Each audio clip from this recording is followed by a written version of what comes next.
Okay mga kababayan, Chris Ulo po at welcome back po ulit dito sa ating YouTube channel. Okay, ito mga kababayan, nakakagulat ito ha. Ano ba ito? Coincidence lang?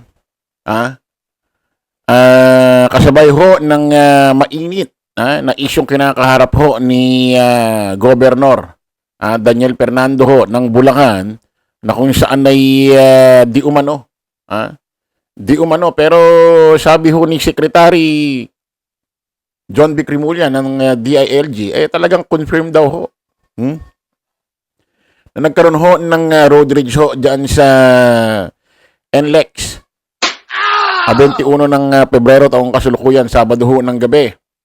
Talagang sila raw ho involved. Si Governor Daniel Fernando at ang kanyang mga security personnel. At may mga involved ho mga sasakyan yan.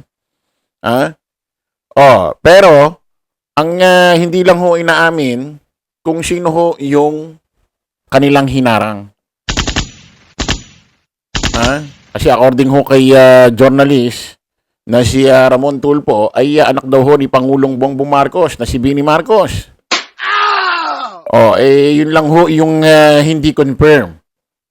Yung sinasabi binubulgar ho ni Ramon Tulfo. Pero according kay Secretary ng DILG John B. Cremulya ay confirm ho. Talagang may road rage nung 21 ng Pebrero taong kasalukuyan, gabi ho ng Sabado.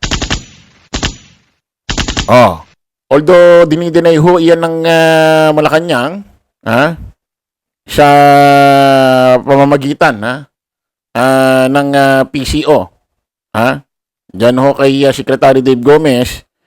Although dinideny, pero ito hong si Secretary John B. Cremulya ay wala ho talaga siyang sinabing hindi ho anak ni Pangulong Bongbong Marcos yan. Kasi pwede naman niya sabihin businessman, artista, or kung sino man tao.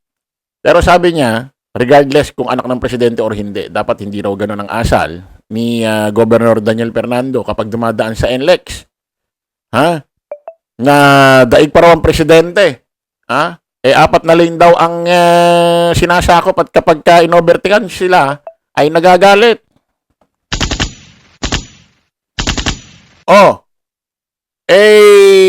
Coincidence lang ba ito?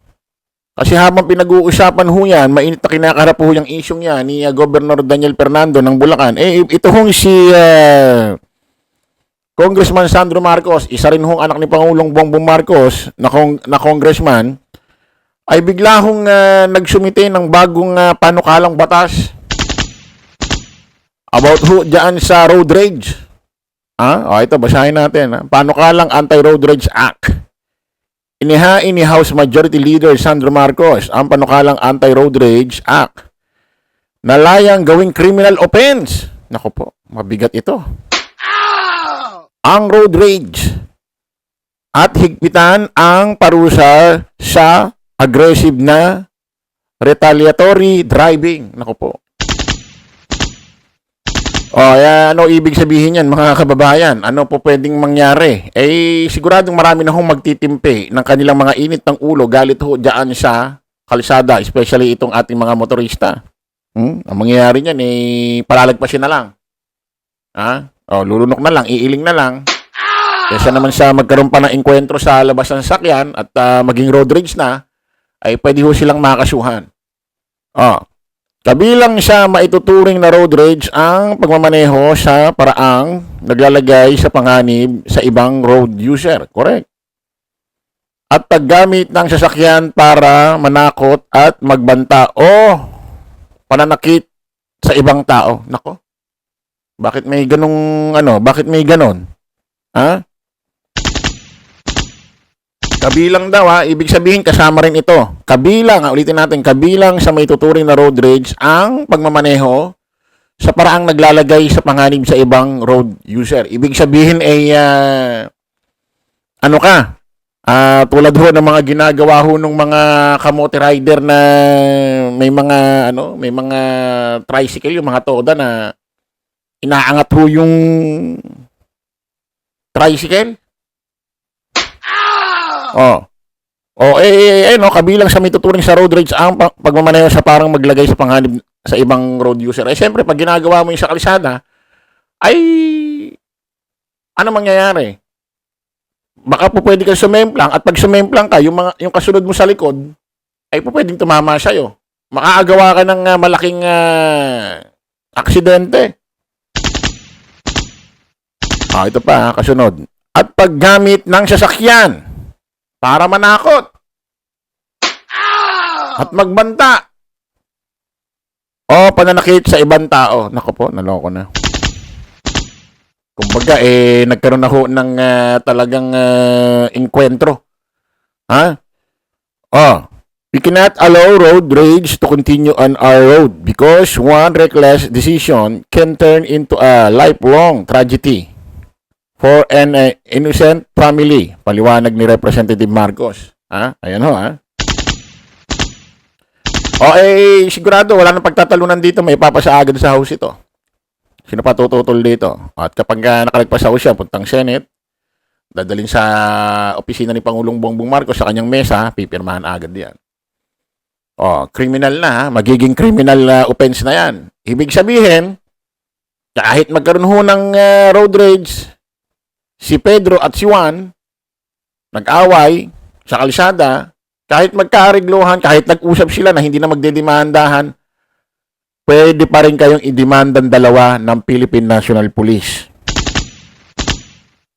Sila ang magkakaso sa inyo.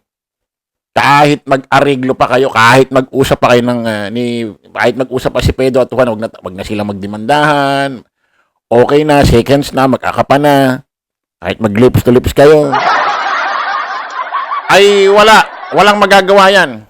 Gobyerno ang magdidemanda sa inyo, magkakaso sa inyo. Ang Philippine National Police.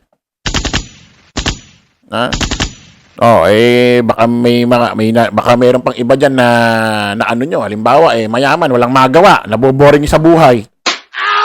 Habang nagro-road rage kayo, nag-aaway kayo, medyo naantala ang kanyang biyahe. Naistorbo nyo, naabala nyo, yun, pwede rin. Pwede rin magdemanda sa inyo yun. Pwede magkaso sa inyo.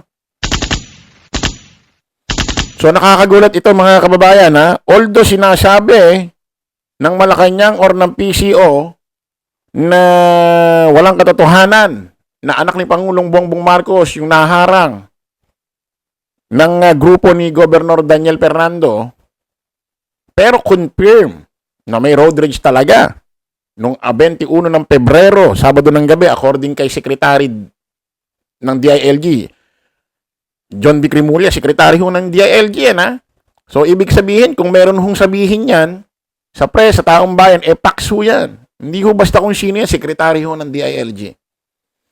Although kumpirmado, ang dinideny, yung anak ni Pangulong Bongbong hindi yon. Pero nakakagulat dito, ay coincidence ba ito? Bakit bigla hong nagganito si Sandro Marcos? Si Congressman Sandro Marcos naghain ng ganitong bagong batas na gusto niyang maipasa. Bagong panukalang batas. Mga kababayan, naglabas na ho ng pahayag, humarap na ho si Governor Daniel Fernando sa kanyang lungsod. Humarap na ho sa kanyang mga kababayan. For the first time, siya mismo nagsasalita ho rito. Hindi ho basta article ho ng mga ibang FB page. Pakinggan ho natin. Di na ho natin papakita yung video kasi sa ABS-CBN ito. Baka mag-copyright pa. Pakinggan nyo na lang ho yung Sinagot na ni Bulacan Governor Daniel Fernando ang mga naglalabasang ulat ukol sa insidente ng road rage na nag-uugnay sa kanya. Sa kanyang talumpati sa Bulacan Provincial Capital, sinabi ni Fernando na nagkaroon na ng pahayag ang Malacanang at Land Transportation Office sa issue. Sabay apela sa publiko na igalang na lang ito. Sa harap ng mga negatibong komento, partikular sa social media, sinabi ng gobernador na mas mahalagaan niya ang tiwala ng publiko sa kanya. Nauna nang sinabi ni Interior and Local Government Secretary John V. Cremulya na nakipag-usap siya kay Fernando kaugnay sa insidente ng road harassment dyan sa NLEX. Sa mga kumakalat na balita sa social media, si Daniel Fernando yan. nais ko pong linawin na ang isyong ito na sinasabing road rage ay malinaw ng nagpahayag ang Malacanang tungkol dito at ang LTO. Irespeto na po natin yon. Okay na po yan. Oh, ayan ho mga kababayan, nakikiusap po si Governor Daniel Fernando kung ano daw sinabi ng Malacanang. Ha? Na hindi anak ni Pangulong Bongbong yung naharang nila, igalang na lang daw. Pati ho yung pahayag daw ng LTO. Hindi ko alam kung ano yung mismong pahayag ng LTO. Ha? Igalang na lang daw. Pero hindi niya sinabi nilinaw rito na hindi niya talaga wala talaga siyang sinabi rito na hindi ho totoo yung anak ni Pangulong Bongbong Marcos ho yun. At hindi niya rin nilinaw rito na nagkaroon ho ba ng road rage na siya ang sangkot at kanyang mga bodyguards. Ha? At hindi niya rin sinagot ho dito kung totoo o hindi na para silang hari pag dumadaan ho dyan sa NLEX. 4 na lane ho ang kanilang sinasakop. At kapag na-overtaken sila, isipin mo, 4 na lane yung sasakupin nyo. Natural. Di ba? Natural, may mag-overtake sa inyo dahil hinaharang nyo, 4 na lane. Yan, bubuntot sa inyo. Ano yan? Parada ng patay? Buntutan kayo lahat? Ha? Oh, wala siyang dininay doon. Ha? Basta igalang na lang daw. Pero, according kay Sec. John B. Crimolia, ulitin natin, hindi niya sinabing hindi anak ni Pangulong Bongbong, regardless lang, anak man o hindi. Pero confirm na nung 21 ng Pebrero taong kasalukuyan, ay nagkaroon talaga ng road rage sangkot itong si Governor Daniel Fernando at ang kanyang mga bodyguards. At may mga sangkot na sakyan, siyempre. Ha? Ay para raw hari ito, para raw daig pa presidente. Ang nakakapagtaka dito, saan galing ang report na yon? Saan galing ang report na yon ni Secretary John B. Crimolia? Sino nag-report sa kanya? Ha? At kung talagang kinukonfirm ni Secretary John B. Crimolia na may road rage, ang sangkot ito sila Governor Daniel Fernando, bakit wala man lang pinakikitang show cause order itong si Secretary Marcos Lacanilao or ang LTO na sinususpindi nila ang lisensya ng mga bodyguards niya, driver, at ito si Governor Daniel Fernando habang nagkakaroon ng investigasyon. Bakit ko sinasabi ito? Ganun ang nakikita natin, di bang ginagawa nilang proseso kapag may mga nagbabiral na mga malilit nating kababayan na sangkot sa mga road rage? Bakit ito parang wala? Bakit walang pagkilos dito? I-confirm may road rage daw bakit di aksyonan ng LTO? Ano nangyari doon? Bakit pag malilit nating kababayan ng mga viral trending ho sa social media ay pinupost agad nila? Sinasabi nila 90 days suspension habang iniimbestigahan. At kapag nakikita natin sa Facebook na kahit wala pang 90 days, kapag napatunayan, revoke ang license, bakit ito parang wala? Kahit kinukonfirm ho ni Secretary John B. Crimolia ng DILG na mayroong nasangkot talaga sila sa road rage. Ano nangyari dyan, Secretary Marcos Lacanilao, sir? Ano nangyari? Ha? At ang nakakapagtaka dito ay pagka ganitong kasong road rage, dapat LTO ang may hawak. Bakit nakialam ang DILG? At napunta sa pangyayaring pati mga baril, chinek ho. Mga baril ho ni Governor Daniel Fernando sa kanya nakapangalan. Kung may mga lisensya, kompleto ng dokumento. Pero meron naman daw kaya binalik. Bakit napunta sa ganun? So, pwede kayang talagang totoo yung sinabi ni journalist Ramon Tulfo na itong kanyang mga security personnel ay natutukan yung sasakyan ng anak ni Pangulong Bongbong Marcos na si Bini Marcos. Ha? Ano nangyari? Ha? At ito pa mga kababayan, controversial ho at nakakagulat ito. Kasi alam niyo naman, according din kay Ramon Tulfo, ay itong si Governor Daniel Fernando matapos daw mangyari yan, ay pinatawag daw ho si Governor Daniel Fernando sa Camp Crame kasi may opisina raw ang DILG ron, si Secretary John B. Crimolia. Pagdating daw doon, sa init ng ulo raw ni Secretary John B, dahil naawa rito kay Bini Marcos, ay sinapak daw 2 beses, baksak. Sinakal pa raw eh. O pwede kayo totoo, bakit? Pakinggan nyo ito mga kababayan kasi meron nung naging press con, itong si Secretary John Vic Remulla na kung saan, ay meron siyang press con at ang usapan, meron isang opisyal ho ng Bureau of Fire na kung saan ay nakatanggap ng kickback. So, ibig sabihin ay usaping korupsyon ito. Usaping korupsyon. At nabisit siya, nagalit kasi nagpunta ng event, yung official na sinasabi nakatanggap ng kickback ng URAP, parang wala lang daw. Nandoon daw sa event. Parang wala lang daw yung issue. Makapal daw ang muka. Ay, pakinggan nyo to kung bakit natin sinasabi. Ha? Pakinggan natin to.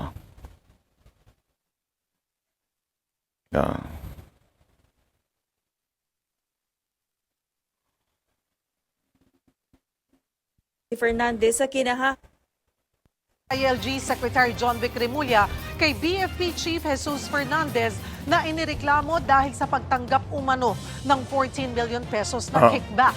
Nasupan tayo ng balita niya, si Camille Samonte. Pumapasok pa eh. Ang kapal rin ng mukha eh. Hindi na nakapagtimpi si DILG Secretary John Vic Remulla sa kanyang pahayag laban kay Bureau of Fire Protection Chief Jesus Fernandez. Doon pa siya sa Fire Prevention Month, nag-attend siya. Ako di na ako nag-attend, baka masugtok ko eh. Pero, Thank you. Baka lang naman. Baka lang. Ayon sa kalihim, Hindi na rin siya nagpunta sa event kasi baka makita niya lang official na sinasabi di umano nakatanggap ng kickback na 14 million. Umatin daw na event yung official, parang wala lang daw yung issue. Baka di rin siya makapagpigil. Masuntok, masapak niya.